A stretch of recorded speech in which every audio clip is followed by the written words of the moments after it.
ಉಳಿದ ಮಧ್ಯಾರಂತೆ ಅಣ್ಣಲ್ ಅಂಬೇಡ್ಕರ್ எழுதிய 29 சட்டங்களை மாற்றி 4 சட்டங்களாக மாற்றிய மத்தியரசை 4 சட்டங்களை வாபஸ் பெறு 4 சட்டங்களை வாபஸ் பெறு ವರ್ಕಿಂಗ್ ಕ್ಲಾಸ್ ಯೂನಿಟಿ ಏನೇ ಬರಲಿ ಅದಕ್ಕಾಗಿ ಹೋರಾಟ ಎಲ್ಲಿವರೆಗೆ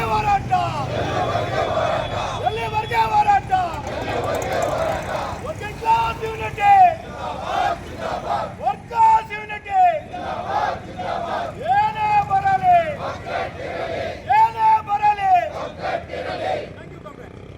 ಎಲ್ಲರಿಗೂ ಜೈ ಭೀಮ್ ವಂದನೆಗಳು. ಇವತ್ತು ಇಲ್ಲಿ ನಾವು ಸೇರಿರ್ತಕ್ಕಂಥವರು ಕಾರ್ಮಿಕ ಜಾತಿಗೆ ಸೇರಿರ್ತಕ್ಕಂಥವ್ರು. ನಾವು ನಮ್ಮ ಸಮುದಾಯದಲ್ಲಿ ನಾವು ಗೌಡ್ರು, ರೆಡ್ಡಿಗಳು, ಒಳೆಯರು, ಮಾದಿಗಳಂತ ಇದ್ರೆ ಕೂಡ ಕಾರ್ಮಿಕರಂತ ಒಂದು ಜಾತಿ ಒಳಗೆ ಇವತ್ತಿನ ದಿನ ನಾವು ಬಂದಿದ್ದೀವಿ ಇಲ್ಲಿಗೆ. ಯಾಕೆ ನಾವು ಇಲ್ಲಿ ಸೇರಿದ್ದೀವಿ? ಇವತ್ತಿನ ದಿನ ಈ ಬಿಜೆಪಿ ಕೋಮುವಾದಿ ಸರ್ಕಾರ ತರ್ತಕ್ಕಂಥ ಎಲ್ಲಾ ಕಾನೂನುಗಳು ಕೂಡ ಬಡ ಕಾರ್ಮಿಕರ ವಿರುದ್ಧ ಇರ್ತಕ್ಕಂಥ ಒಂದು ಕಾನೂನಾಗಿ ಇದೆ ಅಂತ ಹೇಳಿ ಇವತ್ತಿನ ದಿನ ನಾವು ಬೀದಿಗಿಳಿದು ಹೋರಾಟ ಮಾಡ್ತಾ ಇದ್ದೀವಿ.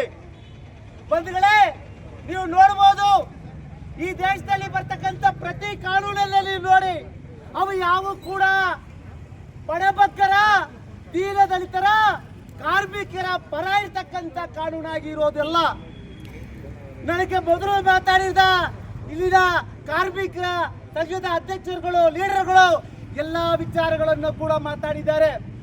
ಹಂಗಾಗಿ ನಾನು ಹೇಳ್ತಕ್ಕಂಥದ್ದು ಇಷ್ಟೇ, ನಾವು ಈ ದೇಶದಲ್ಲಿ ಹೋರಾಟ ಬಿಟ್ಟರೆ ಬೇರೆ ಯಾವುದೋ ದಾರಿ ಇಲ್ಲ. ಕಾರಣ ಇವತ್ತು ಈ ದೇಶ ಪೂರ್ತಿ ಬಂಡವಾಳಶಾಹಿಗಳ ಕೈ ಹಿಡಿತಕ್ಕೆ ಹೋಗ್ಬಿಟ್ಟಿದೆ. ನೀವು ನೋಡ್ಬೋದು, ನಮ್ಮ ಕಾಮ್ರೇಡ್ ತಂಗರಾಜ್ ಅವರು ಹೇಳಿದಕ್ಕೆ ನಾವು ಸ್ವರ್ಣದಲ್ಲಿ ಟ್ರೈನು ರೈಟ್ ಟೈಮ್ಗೆ ಬಿಡ್ರಪ್ಪ ಅಂತ ಹೇಳಿದ್ರೆ, ಈ ಕೋಮುವಾದಿ ಸರ್ಕಾರ, ಈ ಕೇಡಿ ಬಿಜೆಪಿ ಸರ್ಕಾರ ವಂದೇ ಭಾರತ್ ಟ್ರೈನ್ ಅನ್ನ ಬಿಡ್ತದೆ, ಸೂಪರ್ ಫಾಸ್ಟ್ ಟ್ರೈನ್ ಅನ್ನ ಬಿಡ್ತದೆ. ನೀವು ಯೋಚನೆ ಮಾಡಿ ನೋಡಿ, ವಂದೇ ಭಾರತ್ ಟ್ರೈನು ಬೆಂಗಳೂರಿಂದ ಚೆನ್ನೈಗೆ ಹೋಗ್ಬೇಕಾದ್ರೆ 2,000-3,000 ರೂಪಾಯಿ ಟಿಕೆಟ್ ತಗೊಳ್ಬೇಕು. ನಾವು ಹೋಗ್ತಕ್ಕಂಥ ಟ್ರೈನ್ ಅದು ಅವರಿಗೆ ಅನುಕೂಲ ಮಾಡ್ತದೆ ಈ ಸರ್ಕಾರ. ನಾವು ಹೋಗ್ತಕ್ಕಂಥ 25 ರೂಪಾಯಿ ಟ್ರೈನ್ ಅನ್ನ ಬಿಡಕ್ಕೆ ಯೋಗ್ಯತೆ ಇಲ್ಲ. ನಮಗೆ ಮೋಸ ಮಾಡ್ತಕ್ಕಂಥ ಈ ಕೋಮುವಾದ ಬಿಜೆಪಿ ಸರ್ಕಾರಕ್ಕೆ ನಾವು ಎಲ್ಲೂ ಸೇರಿ ಧಿಕ್ಕರಗಳನ್ನ ಹೇಳಕ್ಕೆ ಇಲ್ಲಿ ನಾವು ಸೇರಿದ್ದೀವಿ. ಬಂಧುಗಳೇ, ಇದು ಬರೀ ಅಂಗನವಾಡಿ ಟೀಚರ್ಸು, PML ಕಾರ್ಮಿಕರು, BGML ಕಾರ್ಮಿಕರು ಹೋರಾಟ ಮಾತ್ರವಲ್ಲ. ಇದೇ ನಮ್ಮ ಸಿವಿಲ್ ಹಾಸ್ಪಿಟಲ್ ನೋಡಬಹುದು, ನಮ್ಮ ಮುನ್ಸಿಪಾಲಿಟಿಯಲ್ಲಿ ಕೆಲಸ ಮಾಡ್ತಕ್ಕಂಥ ಟಿ ಗ್ರೂಪ್ ನೌಕರ ಸ್ಥಿತಿಗತಿಯನ್ನು ನೋಡಬೇಕು. ನೀವು ಕಸಗಳನ್ನ ಕೈಯಲ್ಲಿ ಎತ್ತಾ ಇದ್ದಾರೆ, ಕಕ್ಕಸನ್ನ ಕೈಯಲ್ಲಿ ಎತ್ತಾ ಇದ್ದಾರೆ, ಬೆವರುಗಳನ್ನು ಸುರಿತಾರೆ. ಅವರಿಗೆ ನ್ಯಾಯವಾದ ಸಂಬಳವನ್ನು ಕೊಡಕ್ಕೆ ಈ ಸರ್ಕಾರಗಳಿಗೆ ಯೋಗ್ಯತೆ ಇಲ್ಲ ಅಂತ ಅವ್ರ ಪರ ಕೂಡ ಇವತ್ತಿನ ದಿನ ನಾವು ಕಾರ್ಮಿಕ ಸಂಘಟನೆಗಳು ಹೋರಾಟವನ್ನ ಮಾಡ್ತಾ ಇದ್ದೀವಿ. ಇದನ್ನ ಅರ್ಥ ಮಾಡ್ಕೋಬೇಕು. ತಾಯಂದ್ರೆ ಹೆಚ್ಚಿನ ಸಂಖ್ಯೆಯಲ್ಲಿ ಬಂದಿದ್ದೀರಿ. ನೀವೇನು ಬರೀ ಅಂಗನವಾಡಿ ಟೀಚರ್ಸ್ ಮಾತ್ರ ಪ್ರಾಬ್ಲಮ್ ಅಂದ್ಕೋಬೇಡಿ. ನಿಮ್ಮ ಮಕ್ಕಳಿಗೂ ಈ ಸರ್ಕಾರ ಮೋಸ ಮಾಡ್ತಾ ಇದೆ. ನಿಮ್ಮ ಮನೆಯಲ್ಲಿ ಇರ್ತಕ್ಕಂಥ ವಿದ್ಯಾರ್ಥಿಗಳಿಗೆ ಈ ಸರ್ಕಾರ ಮೋಸ ಮಾಡ್ತಾ ಇದೆ. ಈ ಬಸ್ ನೀವು ಬರ್ತಕ್ಕಂಥ ಬಸ್ಸಲ್ಲಿ ಬರ್ತಕ್ಕಂಥ ಡ್ರೈವರ್ ಕಂಡಕ್ಟರ್ಗಳು ಕೂಡ ಈ ಸರ್ಕಾರ ಮೋಸ ಮಾಡ್ತಾ ಇದೆ. ಆಟೋ ಡ್ರೈವರ್ಗಳಿಗೆ ಮೋಸ ಮಾಡ್ತಾ ಇದೆ. ಪ್ರತಿಯೊಬ್ಬ ಪ್ರಜೆಗೂ ಮೋಸ ಮಾಡ್ತಾ ಇದೆ. ಈ ಬಿಜೆಪಿ ಸರ್ಕಾರ, ಈ ಬ್ರಾಹ್ಮಣ ಸರ್ಕಾರ, ಈ ಮನುವಾದಿ ಸರ್ಕಾರ, ಈ 420 ಸರ್ಕಾರ ಬರೀ ಅಂಬಾನಿ, ಅದಾನಿ, ಶ್ರೀಮಂತರ ಸೌಲಭ್ಯಕ್ಕೆ ಅವ್ರ ಸರ್ಕಾರಕ್ಕೆ ಅವರು ಸಪೋರ್ಟ್ ಮಾಡಕ್ಕೆ ಬಂದಿರತಕ್ಕಂಥ ಸರ್ಕಾರ ಹೊರತು ಜನಪರ ಜನಪರ ಸರ್ಕಾರವಲ್ಲ ಅಂತಕ್ಕಂಥದ್ದನ್ನ ನೀವು ಅರ್ಥ ಮಾಡ್ಕೋಬೇಕಂತ ಈ ಸಂದರ್ಭದಲ್ಲಿ ಹೇಳ್ತಾ, ದಯವಿಟ್ಟು ಈ ಹೋರಾಟ ಇಲ್ಲಿಗೆ ನಿಲ್ಲಬಾರ್ದು. ಇದೇ ರೀತಿ ನಾವು ಕಾರ್ಮಿಕರ ಹೋರಾಟಗಳಾದ್ರೆ ಎಲ್ಲ ಮಹಿಳೆಯರು ಬರಬೇಕು, ಎಲ್ಲ ಕಾರ್ಮಿಕರು ಬರಬೇಕು. ಬೀದಿಯಲ್ಲಿ ಇಳಿದು ಹೋರಾಟ ಮಾಡಿದ್ರೆ ಮಾತ್ರ ನಮಗೆ ನಮ್ಮ ಡಿಮಾಂಡ್ಗಳನ್ನ ಈಡೇರಿಸಕ್ಕಾಗತ್ತಂತ ಹೇಳಿ ಈ ಸಂದರ್ಭದಲ್ಲಿ ಹೇಳ್ತಾ, ನಾವು ಇಲ್ಲಿ ಬಂದಿರತಕ್ಕಂಥದ್ದು ಬಿಜೆಪಿ ಸರ್ಕಾರಕ್ಕೆ ವಿರುದ್ಧ ನಾವು ಘೋಷಣೆ ಆಗಕ್ಕೆ ಬಂದಿದ್ದೀವಿ. ಕಾರ್ಮಿಕರ ಪರ ನಾವು ಹೋರಾಟ ಮಾಡಕ್ಕೆ ಬಂದಿದ್ದೀವಿ. ಹಂಗಾಗಿ 4 ಸಂವಿಧಾನಗಳನ್ನು ತಂದಿರ್ತಕ್ಕಂಥ ಬಿಜೆಪಿ ಸರ್ಕಾರಕ್ಕೆ ಏನೇ ಧಿಕ್ಕಾರ. ದಲಿತರ ವಿರೋಧಿ ಬಿಜೆಪಿ ಸರ್ಕಾರಕ್ಕೆ ಏನೇ ಧಿಕ್ಕಾರ. ಮೋದಿ ಸರ್ಕಾರಕ್ಕೆ ಏನೇ ಧಿಕ್ಕಾರ. ಕೋಮುವಾದಿ ಸರ್ಕಾರಕ್ಕೆ ಏನೇ ಧಿಕ್ಕಾರ. ಅಂಗನವಾಡಿ ಕಾರ್ಯಕರ್ತರಿಗೆ ಮೋಸ ಮಾಡುವ ಸರ್ಕಾರಕ್ಕೆ ಏನೇ ಧಿಕ್ಕಾರ. ಕಾರ್ಮಿಕರಿಗೆ ಮೋಸ ಮಾಡುವ ಸರ್ಕಾರಕ್ಕೆ ಏನೇ ಧಿಕ್ಕಾರ. ಡಿ ಗ್ರೂಪ್ ನೌಕರಿಗೆ ಮೋಸ ಮಾಡುವ ಸರ್ಕಾರಕ್ಕೆ ಏನೇ ಧಿಕ್ಕಾರ. ಜೈ ಭೀಮ್, ಜೈ Buddha Bharat.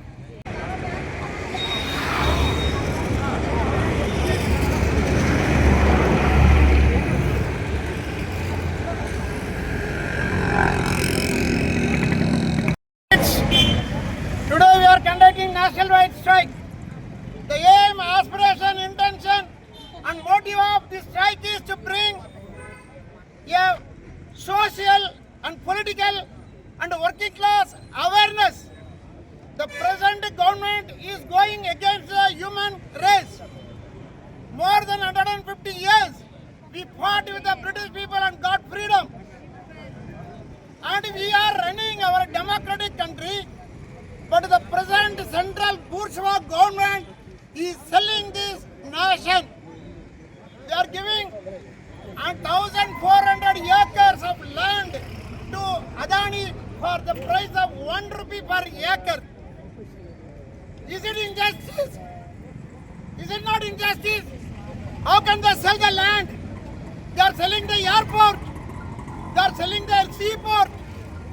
They are giving an offer to the army. Only to the particular Gujarati capitalist people they are doing all the nonsense. AITC started in 1920. For the 105 years, we are toiling, working, suffering for the upliftment of this society. But whereas the present government is selling this land, it is injustice. This is not fair on democratic setup. Here in KGF, 1880 mines was started in the British India. More than 145 years, 120 years, 125 years, 120 years mines was in good condition. Extracted 802 metric tons of gold and died 6,000 employees in the employment death. In the world, this is the highest employment death. 6,000 people died. But even the present, for the past 25 years, no employment, no other alternatives. The central government and the state government also is not favoring the KGF people because they are Dalits, because they are minorities, because they are linguistic minorities. This sort of mother step attitude should not be there. They must settle the minds problem immediately. For giving 50 crores, after 50 crores, the people are suffering for the past 25 years. Here now, all the trade unions, the people are working and suffering for the development of the country. In Bemal, contract laborers and Anganawadi, this is very pathetic condition. Nowhere in the world is there. How can they are misusing the ladies. They are not giving proper salary to the ladies. No ESI, no PF, no gratuity, no working hours for them. For any work, immediately they are taking Anganawadi ladies and allot the work. Even for SIR and even for any election purpose or any census or whatever it may be, the Anganawadi ladies are misusing, exploiting by the government. This present government is a dictator government. We must be very aware of all these things. Working class must unite together and we must fight often in the country to get once again freedom to our country. On behalf of VCK and on behalf of KGF and on my own behalf, our support is always there for this sort of justice. Jai Bhim! Jai Bhim! Jai Bhim! Jai Bhim! Jai Bhim! Jai Bhim! And one more point I wanted to say. See, with the suffering of 2 years, 11 months, 18 days, புரட்சி தலைவர் அண்ணல் அம்பேத்கர் அந்த சட்டத்தை கான்ஸ்டிடியூஷனை எழுதினார். அந்த சட்டத்தை எடுத்து வீசி அடிக்க கடந்த தேர்தலுக்கு முன்பாக பிஜேபி அரசாங்கம் ஒரு புதிய சனாதன சட்டத்தை வடிவமைத்து வைத்திருக்கிறார்கள். இந்த முறை மட்டும் பிஜேபி சென்ட்ரலில் ஜெயிச்சிருந்தால், தனிப்பட்ட முறையில் அவர்கள் ஆட்சி அமைக்கக்கூடிய வல்லமை பெற்றிருந்தால், புரட்சியாளர் அண்ணல் அம்பேத்கர் எழுதிய உலகத்தில் இருக்கக்கூடிய மிகப்பெரிய இந்த பிக்கஸ்ட் அண்ட் லார்ஜஸ்ட் கான்ஸ்டியூஷனை எடுத்து வீசி நம்ம எல்லாம் நடுத்தருக்கு கொடுத்துருப்பாங்க.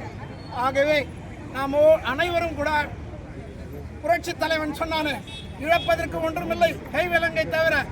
ஆகவே அந்த சிந்தனையோடு நாம் செயல்பட வேண்டும் என்று கூறிக்கொண்டு வாய்ப்புக்கு நன்றி பாராட்டி முடிக்கிறேன். நன்றி, வணக்கம். ಶಿಕ್ಷಣ ಇಲಾಖೆ LKG UKG ನಡೆಸುವುದನ್ನು ನಿಲ್ಲಿಸಿ ಅಂಗನವಾಡಿ ಕೇಂದ್ರಗಳಲ್ಲೇ ನಡೆಸಬೇಕು ಮತ್ತು ಅಗತ್ಯವಿರುವ ಬಜೆಟ್ ಕೊಡಬೇಕು. ಅಂಗನವಾಡಿ ಶಾಸನಬದ್ಧ ಸವಲತ್ತುಗಳನ್ನು ನೀಡದ ಶ್ರಮಶಕ್ತಿ ನೀತಿ 2025 ಬೇಡವೇ ಬೇಡ. ಅಂಗನವಾಡಿ ನೌಕರಿಗೆ ಮುಂದಿನ ರಜೆ ನೀಡಬೇಕು. 56 ಲಕ್ಷ ಸ್ತ್ರೀ ಕಾರ್ಮಿಕರಿಗೆ ಸೇವಾ ಸವಲತ್ತುಗಳನ್ನು ಸುಧಾರಣೆಗೆ ಪ್ರೋತ್ಸಾಹ ಮಸೂದೆಯನ್ನು ರದ್ದುಪಡಿಸಿ SCTU ಜಿಂದಾಬಾದ್.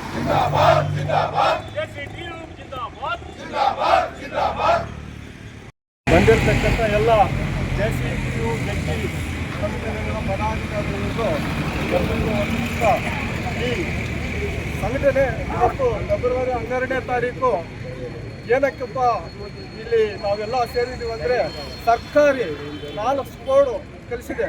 ಆ 4 ಕೋಡ್ ಯಾರ್ದಂದರೆ ಅದಾನಿ ಅಂಬಾನಿ ನಮ್ಮದಲ್ಲ, ಬಡವರದಲ್ಲ. ಅದಾನಿ ಅಂಬಾನಿ ಇದ್ದರೆ ನಾವು ಯಾರೂ ಬೇಕಾಗಲ್ಲ ಈ ಸರ್ಕಾರಕ್ಕೆ. ಅದಕ್ಕೆ ಈ ಹೋರಾಟ ನಾವು ಈ ದಿನ ಮಾಡ್ತಾ ಇದ್ದೀವಿ. ಈ ಹೋರಾಟ ಇಲ್ಲಿಗೆ ಮುಗಿಸೋದಿಲ್ಲ, ಇನ್ನೂ ಮುಂದುವರಿಸ್ತೀವಿ.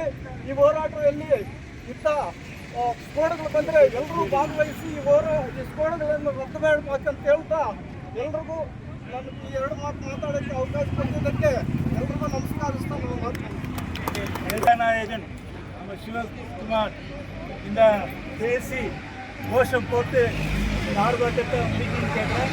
அதுக்கு என்ன நம்ம JCTU எல்லாம் உடனே காலேஜ் நானே கூப்பிட்டு ಅರ್ಥವಿಲ್ಲ. ಅಂಗನವಾಡಿ ನೌಕರರ ಸಂಘದ ಅಧ್ಯಕ್ಷರು ಮತ್ತು ಕಾರ್ಯದರ್ಶಿ ಸೆಕ್ರೆಟರಿಗಳು. ನಮಗೆ ಯಾವಾಗಲೂ ನಮಗೆ ವೈಫೈ ಕನೆಕ್ಷನು ಇಲ್ಲ. ನಮ್ಮ ಫೋನ್ಗಳು ಕೊಟ್ಟಿರೋ ಫೋನ್ಗಳು ಸರಿಯಾಗಿ ವರ್ಕು ಮಾಡೋಲ್ಲ. ಅದರಲ್ಲೇ ಮಾಡಬೇಕು. ನಾವು 5ನೇ ತಾರೀಕು ಒಳಗಡೆ ಅದನ್ನೆಲ್ಲ ಕ್ಲೋಸ್ ಮಾಡಬೇಕು. ಇಲ್ಲಾಂದರೆ ಮೆಮೋಗಳು ಕೊಡ್ತೀವಿ ಹಂಗೆ ಹಿಂಗೆ ಅಂತ ತುಂಬ ಬೆದರಿಸೋದು. ನಮ್ಮ ಸುಮಾರು ವರ್ಷಗಳಿಂದ ಕೇಳ್ತಾ ಇದ್ವಿ, FIRಸು ವೈಫೈ ಕನೆಕ್ಟ್ ಕೊಡ್ರಿ, ನಾವು ಮಾಡ್ತೀವಿ, ನಾವೇನು ಕೆಲಸ ಮಾಡೋಲ್ಲ ಅಂದ್ಬಿಟ್ಟು ನಾವು ಹೇಳ್ತಾನೆ ಇದ್ದೀವಿ. ಸರ್ಕಾರದವರು ಅದಕ್ಕೆ ಇದು ಮಾಡ್ತಾ ಇಲ್ಲ. ನಮ್ಮ ಸಿಬ್ಬಂದಿಗಳು ಬಂದು ನಮಗೆ ನಮ್ಮ ಸಾರುಗಳು ಬಂದು ನಮ್ಗೆ ತುಂಬ ಒಂದು ಇದು ಈ 5ನೇ ತಾರೀಕು ಒಳಗಡೆ ನಮ್ಗೆ ಕ್ಲೋಸ್ ಆಗಬೇಕು, ಅಷ್ಟು ಮಾಡಬೇಕು ಅಂದ್ಬಿಟ್ಟು ನಮ್ಗೆ ತುಂಬ ಇದು ಮಾಡ್ತಾ ಇದ್ದಾರೆ. ನಮಗೆ ವೈಫೈ ಕನೆಕ್ಟ್ ಮಾಡಿದ್ರೆ ಒಂದೊಂದು ಅಂಗನವಾಡಿಗೂ ಸೇರಿ ವೈಫೈ ಕನೆಕ್ಟ್ ಮಾಡಿದ್ರೆ ನಾವು ಕೆಲಸ ಮಾಡ್ತೀವಿ ಕರೆಕ್ಟಾಗಿ. ಈವರೆಗೂ ಕನಿಷ್ಠ 26,000 ಬೇಕು ಅಂತ ಸುಮಾರು ವರ್ಷಗಳಿಂದ ನಾವು ಹೋರಾಡ್ತಾ ಇದ್ದೀವಿ. ಏನು ನಮಗಿನ್ನು ಈವರೆಗೂ ಆಗ್ತಾ ಇಲ್ಲ. ನಾವೇನು 10 ದಿವಸ 12 ದಿವಸ ಹೋಗ್ಬಿಟ್ಟು ರೋಡಲ್ಲಿ ಬೀದಿನಲ್ಲಿ ರಾತ್ರಿ ಹಗ್ಲು ಬಿದ್ದಿರೋದು ನಮಗೇನು ದೊಡ್ಡ ವಿಷಯ ಇಲ್ಲ. ತಿಂಗಳಗಟ್ಟು ಬೇಕಾದರೆ ಬಿದ್ದಿರ್ತೀವಿ. ಆಗೋವರೆಗೂ ನಾವು ಬಿಡೋದು ಇಲ್ಲ. ನಮ್ಮ ಕಾಯಂ ಆಗಲೇಬೇಕು ಅನ್ನೋದು ಒಂದು ಇದು ನಮ್ಮಲ್ಲಿದೆ. ನಮಗೆ ಕೇಂದ್ರ ಸರ್ಕಾರ ಬಂದು 2018ರಲ್ಲಿ ನಮ್ಗೆ 2,700 ರೂಪಾಯಿ ಹೆಚ್ಚಳ ಮಾಡಿರೋದು. ಈವರೆಗೂ ನಮ್ಗೆ 1 ರೂಪಾಯಿ ಹೆಚ್ಚಳ ಮಾಡಿಲ್ಲ. ನಮ್ಮನ್ನು ಏನೋ ಈ ಬೀದಿನಲ್ಲಿ ಹೋಗ್ತಾರೆ ನೋಡೋ, ಅವ್ರಿಗದು ಕೀಳುವಾಗಿ ನೋಡ್ತಾರೆ. ಅಂಗನವಾಡಿ ಅವರು ಅಂದ್ರೇನೋ ಅವ್ರಿಗಷ್ಟೇ ಇದು ಅಷ್ಟೆಲ್ಲ ಮಾಡ್ತಾ ಇದ್ದಾರೆ. ಮತ್ತು ನಮಗೆ ಈ ಗರ್ಭಿಣಿ 3 ತಿಂಗಳು ಗರ್ಭಿಣಿಯಿಂದ ನಾವು ಆ ಮಗುನು ಎಷ್ಟು ಚೆನ್ನಾಗಿ ಇದು ಮಾಡಿಕೊಂಡು ಗರ್ಭಿಣಿನೂ ಮತ್ತು ತಾಯಿನೂ ಇಬ್ಬರನ್ನು ಸೇರಿ ನಾವು ಸೇವೆ ಮಾಡಿಕೊಂಡು ಎಷ್ಟು 6 ವರ್ಷ ಮಕ್ಕಳವರೆಗೂ ನಾವು ತಂದು ಅಲ್ಲಿ ಇಕ್ಕಿದ್ರೆ LKG UKGನೂ ಶಿಕ್ಷಣ ಇಲಾಖೆ ಕೊಡಬೇಕು ಅಂತ ಇವಾಗ ರದ್ದುಪಡಿಸಿದ್ದಾರೆ. ಅದೇ ಕೆಲಸ ಮಾಡೋದು ನಾವು ಮಾಡೋಲ್ವಾ? ಅದನ್ನೇ ಆ ಕೆಲಸನೇ LKG UKG ನಮ್ಮ ಅಂಗನವಾಡಿನಲ್ಲೇ ಕೊಟ್ಟರೆ BA ಮಾಡಿರೋರು, BEd ಮಾಡಿರೋರು, PUC ಮಾಡಿರೋರು, ಗ್ರ್ಯಾಜುಯೇಟ್ ಮಾಡಿರೋರೆಲ್ಲ ನಮ್ಮ ಅಂಗನವಾಡಿನಲ್ಲಿ ಕೆಲಸ ಮಾಡ್ತಾ ಇದ್ದಾರೆ. 12,000 ಕೆಲಸ ಮಾಡ್ತಾ ಇದ್ದಾರೆ. ಆ LKG UKG ನಮಗೆ ಕೊಟ್ಟರೆ ನಾವು ಅವ್ರಿಗಾದ್ರೂ ಹೆಚ್ಚಾಗಿ ಮಾಡಿ ನಾವು ಮಕ್ಕಳು ಮುಂದೆ ಕೆಡಿಸ್ತೀವಿ. LKG UKGನಲ್ಲಿ ಎಲ್ಲ ಬಸ್ಸಲ್ಲಿ ಕಲಿಸ್ತಾರೆ, ವ್ಯಾನಲ್ಲಿ ಇದಕ್ಕಾಗಿ. ನಮ್ಮಲ್ಲಿ ಕಲಿಸಿದ್ರೆ ನಾವೆಷ್ಟು ಸೇಫ್ಟಿ, ಬೆಳಗ್ಗೆ 10ನಿಂದ ಹಿಡಿದು 4 ಗಂಟೆವರೆಗೂ ಅವ್ರ ಮಕ್ಕಳನ್ನು ನಿದ್ದೆ ಮಾಡಿಸಿ ಇವೆಲ್ಲ ಮಾಡಿಸಿ ನಾವು ಮನೆಗೆ ಕಲಿಸ್ತೀವಿ. ಆದರೆ ಬಸ್ಸಲ್ಲಿ ಕೆಳಗಡೆ ಬಿದ್ದರೇನೋ ಎದ್ದೇನು ಮಾಡೋಲ್ಲ, ಇದು ಮಾಡೋದ್ರು ಅಂಥವ್ರು ಕಲಿಸ್ತಾ ಇದ್ದಾರೆ. ಆ ಶಿಕ್ಷಣವನ್ನು ಶಿಕ್ಷಣ ಇಲಾಖೆಗೆ ಕೊಡದೆ ನಮ್ಮ LKG UKG ನಮ್ಮ ಅಂಗನವಾಡಿನಲ್ಲೇ ಕೊಟ್ಟರೆ ನಾವು ಮಕ್ಕಳನ್ನು ಸೇಫ್ಟಿ ಮಾಡ್ತೀವಿ. ನಮ್ಮ ಮಕ್ಕಳನ್ನು ಇದು ಮಾಡಿಬಿಟ್ಟು ಅದು ನಾವು ಮಾಡೋ ಅಷ್ಟು ಕೆಪಾಸಿಟಿ ನಮಗಿದೆ. ಇಷ್ಟು ಮಾತಾಡೋದಕ್ಕೆ ಇದು ಮಾಡೋದಕ್ಕೆ அடுத்தபடியாக VCK